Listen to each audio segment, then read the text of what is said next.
E4, C5. These were the opening moves of this chess masterpiece. It's just a casual online blitz chess game. On chess.com, Magnus Carlsen, world number 1, playing white. His opponent, Vahap Sanal, a Turkish blitz beast. Let's check out this game. We get knight f3, d6 and an open Sicilian here from Magnus. Pawn captures, knight f6 hits the central pawn, this knight covers, and after a6 we're into the Najdorf variation, named after Miguel Najdorf, and Magnus goes h3, the Adams attack, named after Weaver Adams. I looked at a game in this variation yesterday, a double queen sack, I'll link it at the end, but Magnus does the accelerated version of this attack. So e5 played, the principled move. You gain space, gain time in compensation for weakening d5.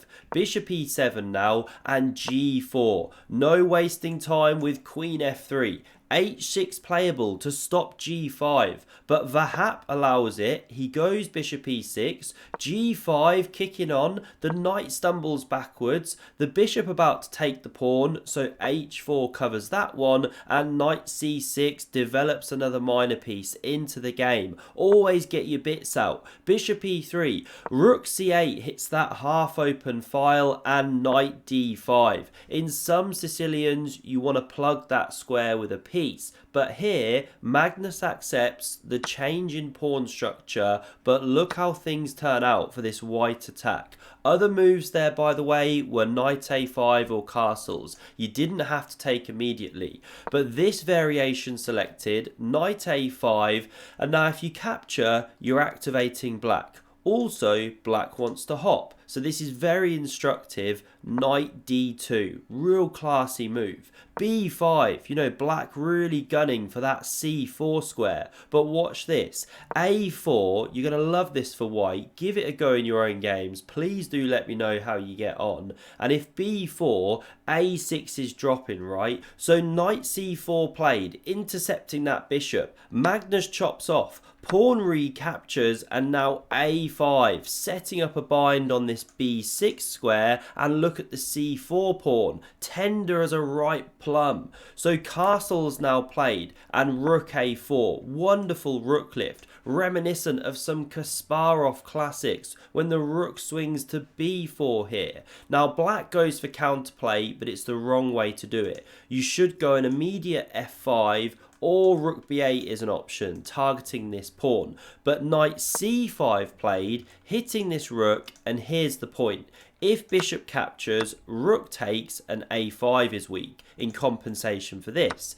If instead of capturing, you take here with the bishop, well, your rook drops. Okay, so what about rook takes? Which Magnus plays in the game? Well, now here's the problem. Black thought in advance that queen a5, check, was working, winning back the pawn. But there's a problem. b4 comes, supported by the rook, and you're simply winning a piece once that queen moves. Awesome variation. So after rook takes on c4, the pawn untouchable. f6 now played, but b4 comes, the knight is pushed meekly backwards, and rook c6. What a monster position for Magnus. His queenside pawn's running. Knight b8, miserable square, defending this pawn. Now you can take the rook on c8, or go rook b6, but Magnus plays pawn takes on f6, a much more swashbuckling move, giving an exchange here, and it's a genuine exchange because if you capture like this, knight recaptures, not ideal. So Magnus takes here, this pawn is recaptured, and now he wins the pawn on a6, and there's a tactical point. If rook takes on c6 played, there's queen d5, check, and you pick up a loose rook. So the pawn untouchable. Rook b8 therefore played to jump away from this bishop's attack. You could have come here, but then bishop b7. It's already miserable. Magnus checks. King h8. You can go bishop b7, but c3 played to defend this b4 pawn, and e4 from black. Looking for play. Now we see king d2, and it starts an imperial march of the white monarch here. Keep your eye on that one. Now h4 can drop, but if you take it, you're just opening up another line of attack. Queen takes on e4 or queen h5 can come, double hit on the bishop and this tender square here. So not touched. We see bishop e5, nice wooden shield in the center of the board. Why doesn't Magnus win a pawn? Well, look at that queen sitting on the head of the d6 pawn, right? Squashing it like an awesome spider, looking in so many different directions. Why liberate your opponent's pieces? So instead, we get king c2. The imperial march continues. Dun, dun, dun, dun, dun, dun. Okay, you get the idea. And bishop f4, trying to open some lines of attack. This thing is cementing everything. Magnus goes rook d1, eyeballing the d6 pawn. Now we see takes, pawn recaptures, and how many of us are playing rook f2 check, right? You're like, yeah, I lost to the world #1, but guys, stop. I landed a check.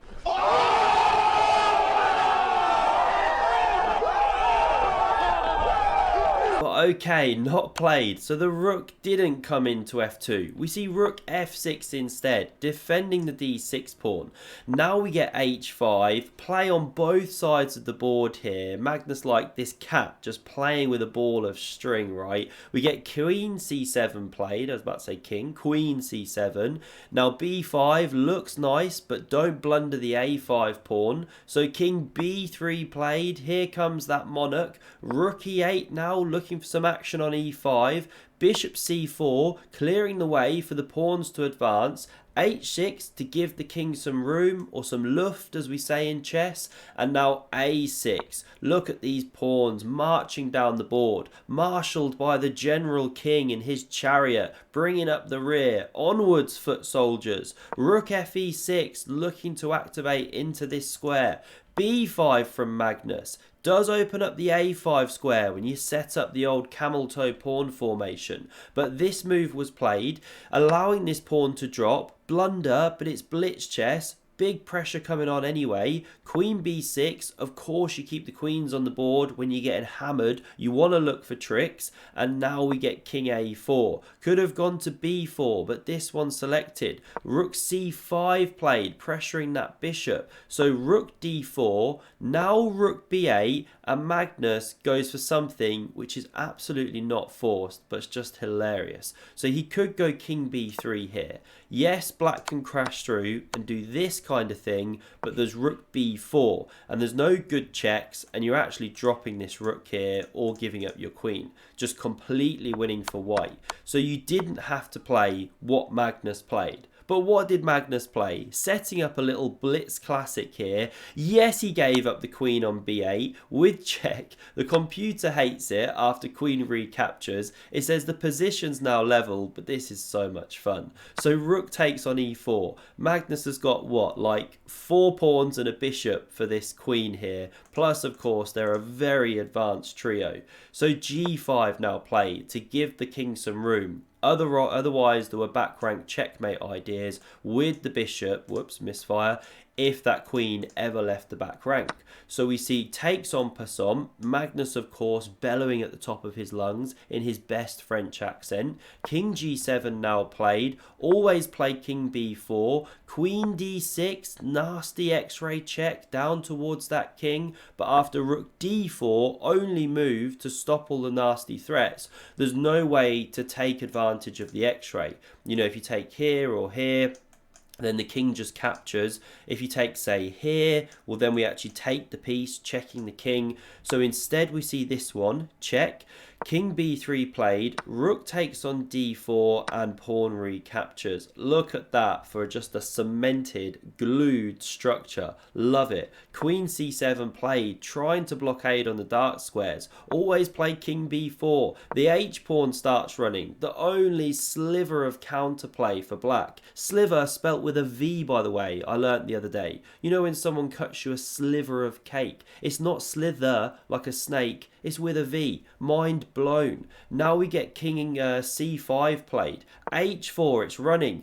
B6, look at that. They're like space invaders coming down the board. It's 1987. Queen E7 check. The king slides. Now H3. Here it comes. This is the move that Magnus played to start his attack, but now black's on that square. C7. The white pawns are faster. Queen D7 check. King C5. H2. And now look at this bishop. What a piece. Defending and attacking at the same time. We get another check. The king driven in. Another check, but you're just helping white. Queen D7. The pawn pinned. It can't queen. So bishop H1 now played. There was also an attack. Now we see Queen E7 and Magnus. Some of these moves now, I'm just trying to understand them. He has so many simple wins, but it's like he just wants to long out the game, play with his opponent. So he goes King B8, not necessary. We get Queen E1. Now he makes a queen. This one drops. Now we get check. The king picks up the pawn, and this is just weird. You can go King A7, run the B pawn. You can give some checks from D6 or G3, but Magnus goes Queen E5. Okay, now this queen moves, preparing to make a queen. Now he decides to check, just purely wasting a tempo. No clue why. King G5. Again, there are some very simple ways to go, but okay, B7 played. King H4 now. Black could have made a queen, by the way. Nothing wrong with that, but okay, different game. King H4 played. Queen E5. Still not giving a check. This is just really weird. Again, King A7 possible, make a queen. What's going on here? We get Queen G3. These queens come off the board. This one is going through. A7, A8, the absolute simplest win for white here. There are multiple, obviously, but Magnus goes King A8, the only drawing move to put your king in the line of the queen, which now gets made, and your pawn is pinned. What is this all about? The computer now says something like, wait, whose move is it? White. Here, and Queen H7 is now drawing. You know, pawn pinned, and you can keep checking the king. Apparently a draw. But okay, Magnus, after King A7, sorry, Magnus's opponent goes Queen A1 instead. They're very low on time, right? To be fair. But now Magnus does make a queen with check, King F3, and this is a bit of a desperado because we get check, King E2, D5 here, King D3, Queen B6, and low on time. This is where the desperado comes. Kamikaze takes with check. Yes, you recapture. It's just a dirty trick, you know, dirty flag. But you're alive to these ideas when you've played enough bullet chess, right? King C2, Queen B6. The game ended here. Magnus did get the job done. I thought that game was just absolutely hilarious. And shout out to those people who linked it to me in the comments. If you love these game reviews, please do hit like and subscribe, and check out the Epic Chess community if you haven't done already. Discord link below. We've got a Grandmaster speaker coming in next week to give a lecture, exclusive content only in the Discord space. Thanks a lot for watching, and I hope to see you again soon. Cheers.